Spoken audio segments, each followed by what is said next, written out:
Hey everyone, this is Pete, and welcome back to Atari A to Z, a series of short playthroughs of Atari 8-bit games, some which I grew up with and some which are new to me.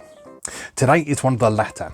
Today we're looking at Saboteur, which is a 2015 Atari port based on the Commodore 64 version of a classic ZX Spectrum game by Clive Townsend, which is its best known version.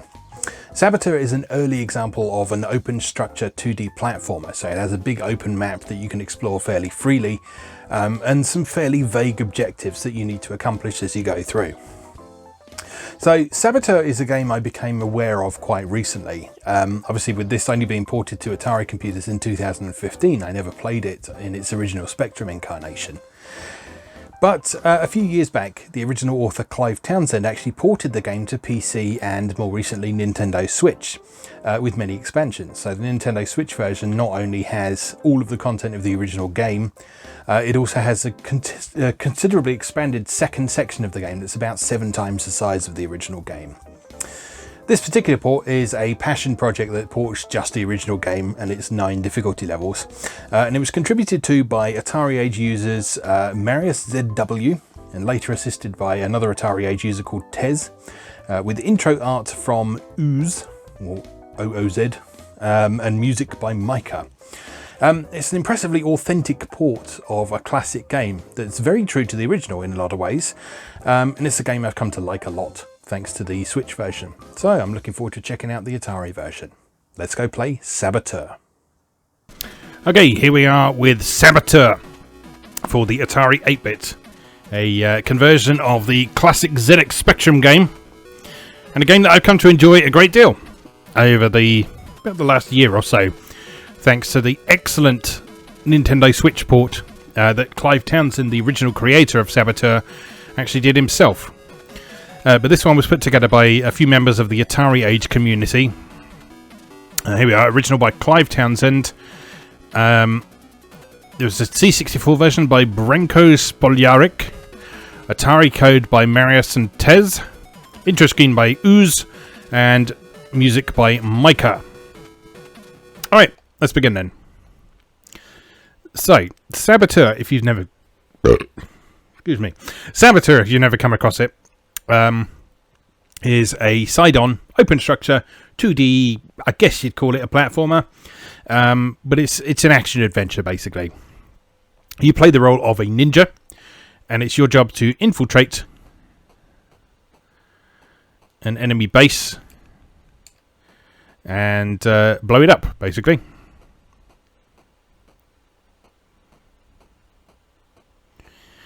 And you do that by sneaking in, climbing up and down ladders. Occasionally you'll find stuff in piles of rubbish on the floor like this. You see, you can pick that up by pressing the fire button. And basically everything you pick up in this is a weapon that you can throw at enemies. You can also punch and kick.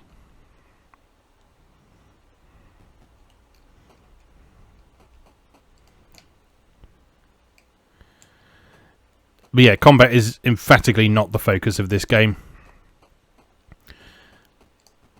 For most of the game you want to try and avoid conflict as much as possible because it will drain your life very quickly. Especially if you can't get down a ladder like I can't.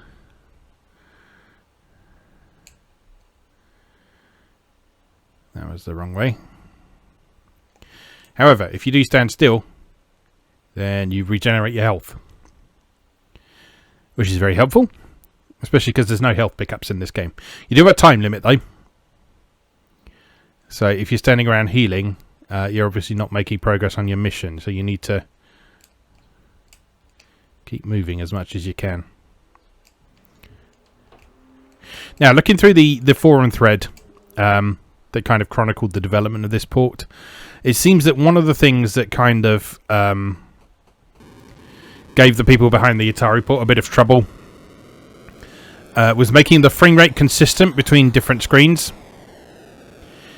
And it seems that in this version here, which I think is the latest version that was available, this particular version, this particular version came out in about 2016, I think. There is still a bit of inconsistency from screen to screen in terms of how quickly things go.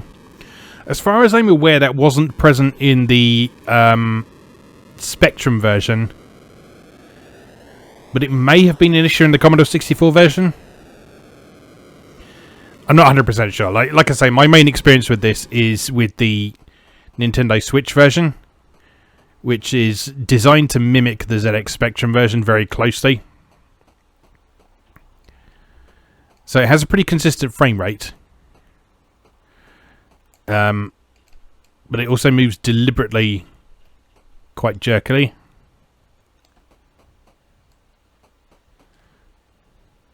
You see there, sort of the speed of climbing up and down the ladder is a lot quicker than you move on this screen.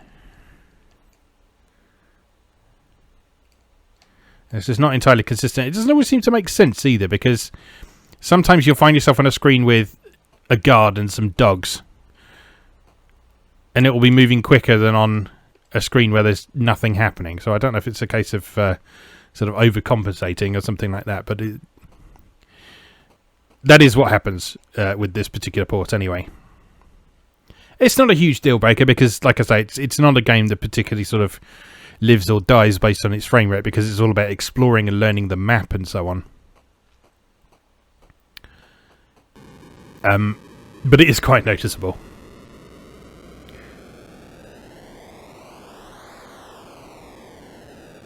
But yeah, aside from that, this is a really good port. It's making good use of... pretty sure it's using the Atari's high-res graphics mode here. And it's actually managed to managing to get it running in colour. Whereas normally the high-res graphics mode on the Atari is just two colours. The colour you draw in and the background colour.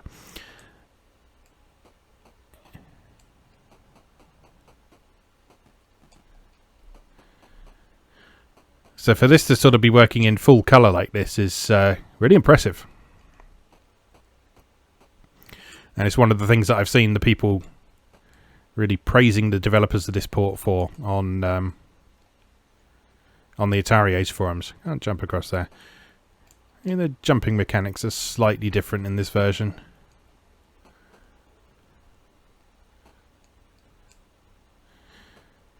I feel like in the Switch version you can jump like a really surprisingly long distance.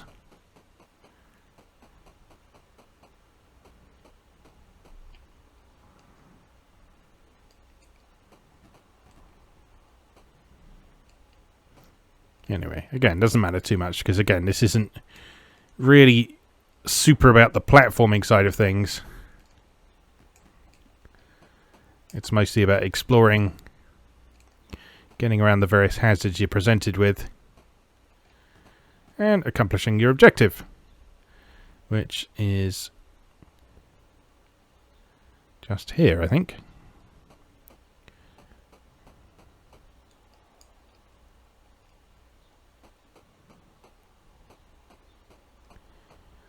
Oh, I forgot to get the bomb. Yeah, you're supposed to retrieve that disc and set a bomb where it is. The bomb, I think, is over here somewhere.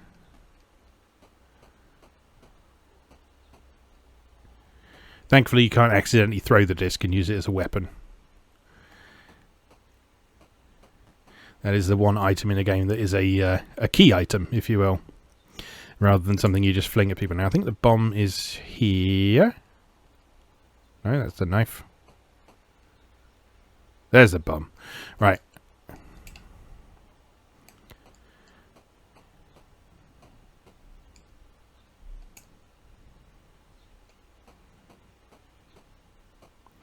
So we head over here. We go plant the bomb.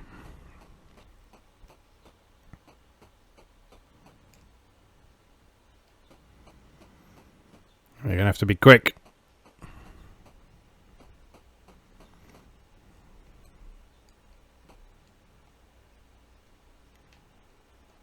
How do you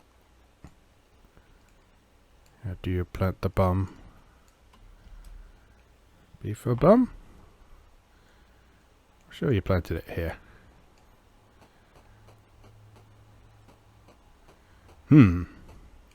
Again, like I say, my entire knowledge of this game is based on the Switch version, which may well have made some changes. I was under the impression it had left this section in the warehouse mostly intact, though. Get up.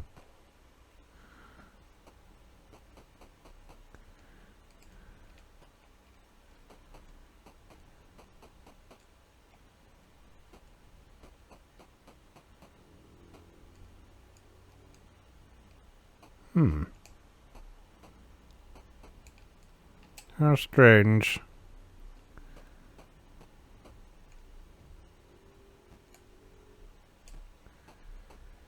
Oh, let's go back and get the disc then.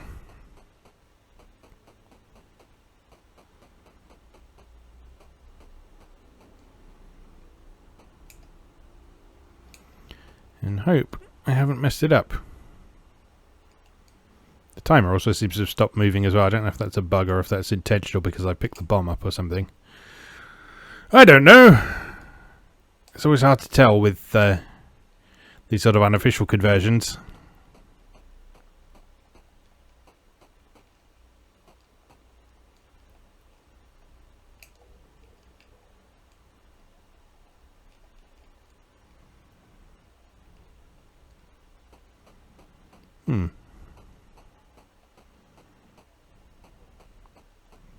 How confusing.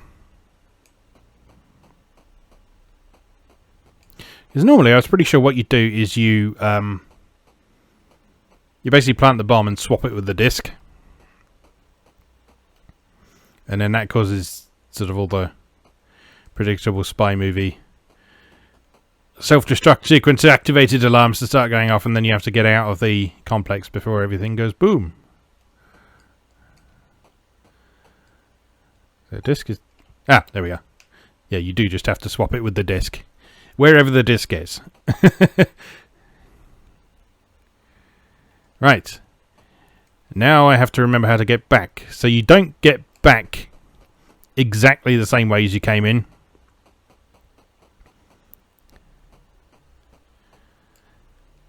You still have to like ride the subways like we did at the beginning there. But the last bit of your escape is a bit different from your infiltration, as it were.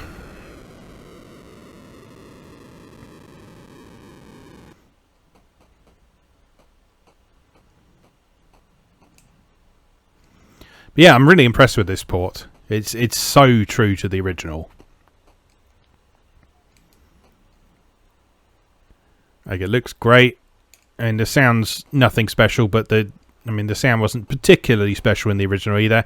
It had a cool Rob Hubbard soundtrack on the 128K Spectrum version, and I think on the C64 version as well. But I'm not sure if that actually played during gameplay or not. You have the option of playing that during gameplay on the Switch version. But I suspect, as with most games of the era, it was probably mostly just sound effects like we've got here. With the music reserved for the title screen.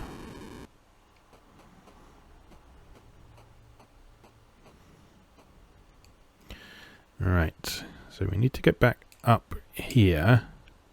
This is all still the way we came. So when we get up into that sort of upper green part of the warehouse, that we need to do some different things. We need to basically start climbing upwards. Heal up in a room with a higher frame rate. Yeah, see that? That room is super speedy.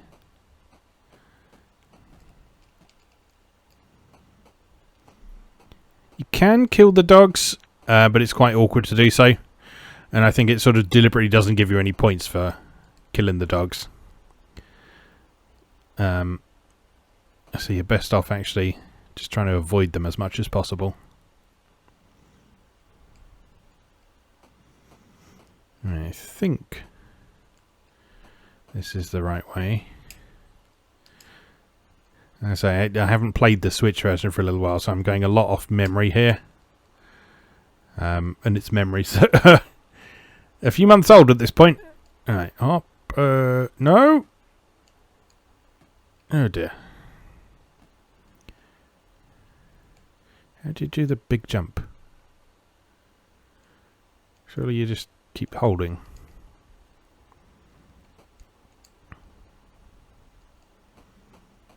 Can you go over there? Up. No. Up. There we go. Much better. And onwards and upwards. Yes, here we are. This is the awkward, annoying bit. This is like the one bit of the game where I would say it turns into a little bit of a platforming challenge.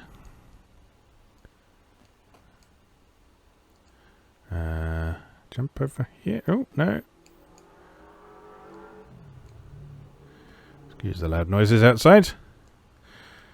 As always, for the summer months, I've got the window open and the fan blasting, so if you can hear noisy exhaust pipes and howling winds, and that's why. Right, not this way then.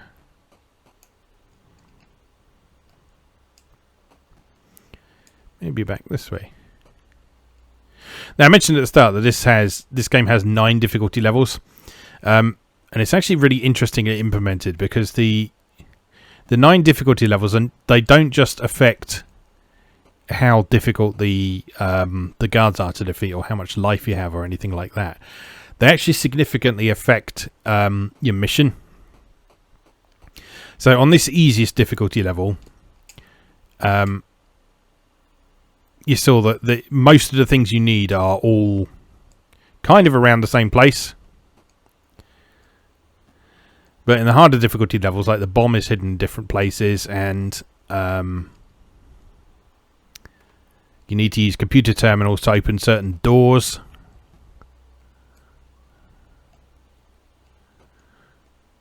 And all that sort of thing. So it just makes it into a more complex adventure. I cannot get my head around these jumping controls for some reason.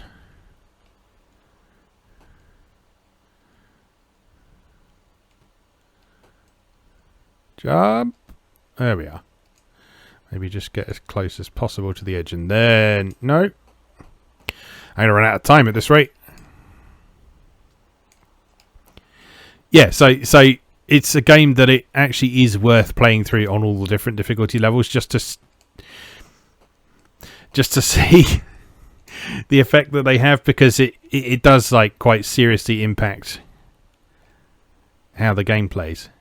See, that was a nice big jump there, but then I can't do a big jump across there, and I don't understand why. Because I'm doing exactly the same thing. I'm just holding diagonally up. Maybe you need to be moving first. No.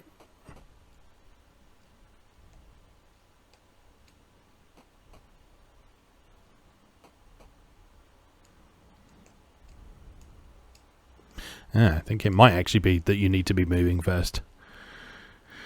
Okay. Well then. Alright, run, jump. Okay, get right over here. Run, jump. Lovely. That one you can go away with a short hop. Only 10 ticks left. And I think I'm going the wrong way.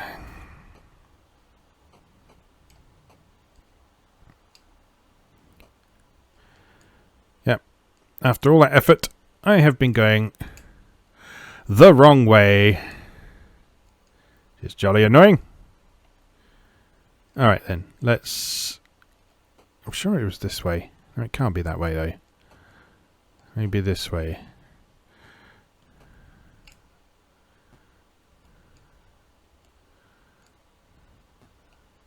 We're gonna blow up. Shit. Oh no!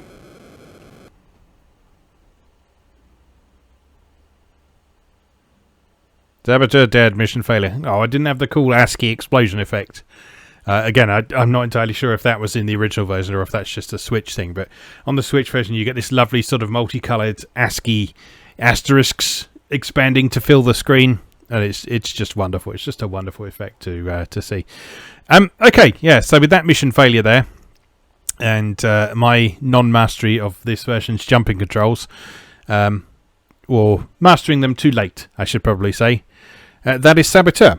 It's well worth the look. Like I say, you can find a link to the most up-to-date version of the game on the Atari Age forums, because obviously this hasn't had an official release because it's an unofficial remake of a classic ZX Spectrum game. But there we go. Yeah, very good. Very impressed with that. Very impressed with that. And pleased to see that Atari owners finally get the opportunity to play a true classic. As always, thank you very much for watching, and I'll see you again next time.